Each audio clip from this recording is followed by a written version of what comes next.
مساء الخير. النهارده طبعا جاي لكم بكامل اناقتي على غير العاده، وده طبعا لاني دايما مشغوله بمشاكلنا وقضايانا التافهه، وان اقدر اجيب لها حلول تساعدنا كلنا.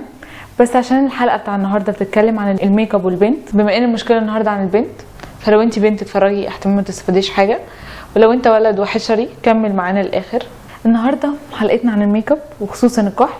كتير مش بنلحق نحطه في البيت، وبنضطر ان احنا نحطه في العربيه او في المواصلات عموما. لما تحطي الميك اب في المترو مشكله، المترو يتحرك كده وانت بتحطي الكحل يبتدي يعمل شروط، يبقى عامل سبايدر لوك.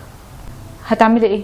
ولا اي حاجه، تنزلي عادي جدا واثقه من نفسك، واي حد يقول لك ايه ده قولي سبايدر لوك عادي. تاني حل وهو انك بعد ما تحطي الكحل والدنيا تبوظ خالص وتبتدي ترجرجي وتعملي سبايدر لوك، ما عجبكيش شكلك كده، تطلعي منديل وتعملي حوالين عينيكي. اي حد يسالك ايه ده قولي له باندا ستايل، باندا ماشيه في الشارع اهو عادي جدا. والبنات اللي متابعين من اول فيديو اهو استفيدي، اتعلمي تعملي ايه.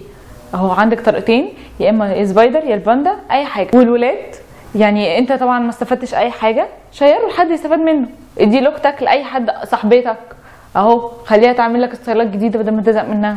اهو يا جماعه فكروا بره الصندوق، يعني هو الصندوق احسن منكم في ايه؟ يعني نفكر، يعني التفاهمون متحدون تعبوا وعمالين يجيبوا لكم في افكار، فكروا انتوا كمان، ما تقرفونيش بقى. انا مش جايه لكم لابسه لكم ومتأنقه كده وفي الاخر تقرفوني وتعصبوني وتطلعوني عن شعوري، مش اسلوب بقى. استفيدوا.